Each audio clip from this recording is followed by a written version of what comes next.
Industrial Training Fund has attributed absence of clear policies on technical skills acquisition as responsible for the high rate of unemployment and why it continues to defy solutions thrown at it.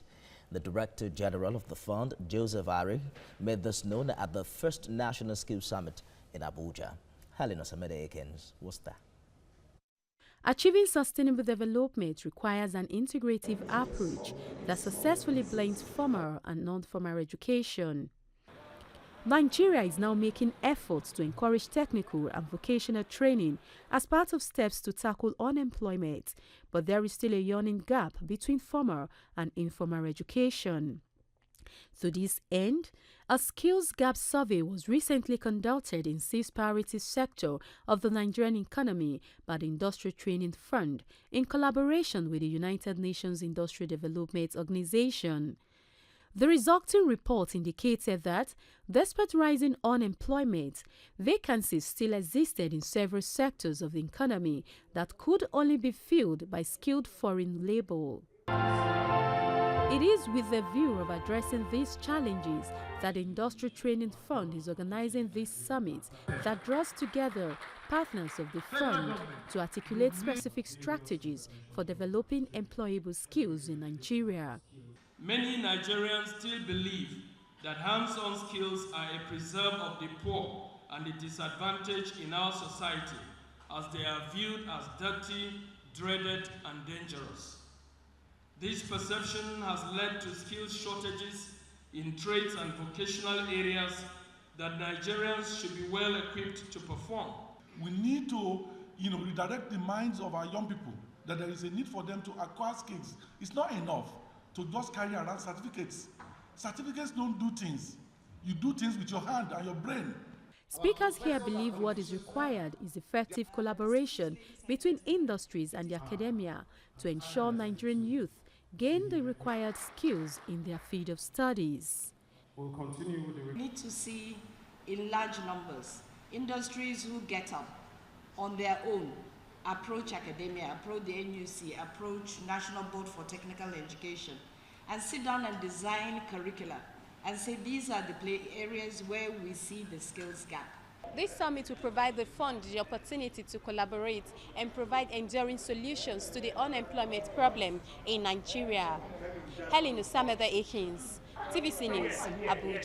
Now let's bring in Helen to better understand this development. The huge unemployment burden in Nigeria has often been blamed on unemployability. How did this report deal with this particular issue in terms of numbers?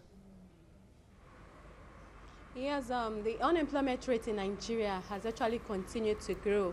In 2019, according to the National Bureau of Statistics, the pegged rate of unemployment in Nigeria at 21.1%. And it was predicted that in 2020, unemployment rate will increase to 33.5%. And this shows that this has continued despite federal government intervention program to empower the youth. The unemployment rate continues to grow. So this report is of the opinion that the federal government should empower the youth in terms of skill acquisition. Let them begin to use their hand. After all, the informal sector contributes greatly to Nigerian economy in terms of providing of jobs and in terms of the GDP. It was reported that in 2017, the informal sector contributed 65% to the GDP of the country. So that is why they want the federal government, aside empowering the youth, bringing out different interventions, they should also try and ensure that the youth are developed in terms of skill acquisition so that they can begin to use their hands, because it's obvious right now that the formal sector is filled up. White-collar jobs has become scarce, and institutions continue to shun at graduates on a yearly basis. Helen. But are there talks as regards how government can approach this matter in terms of policy and long-term planning?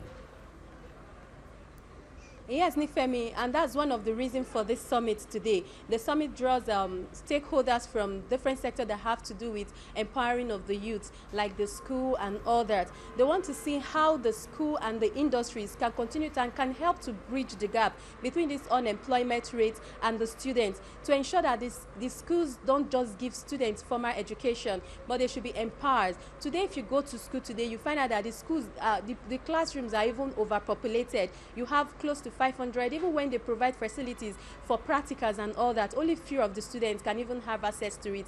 So this summit is to bring them together, let them see how they can bridge this gap, to ensure that the youth are not, when they graduate, they don't just depend on white-collar job anymore. So they're just trying to improve them. So at the end of this summit, according to the organizers, they are going to get the recommendations to the government and to see that more development will come up from this. Helen Osamede-Akins joins us live from Abuja. Appreciate your input.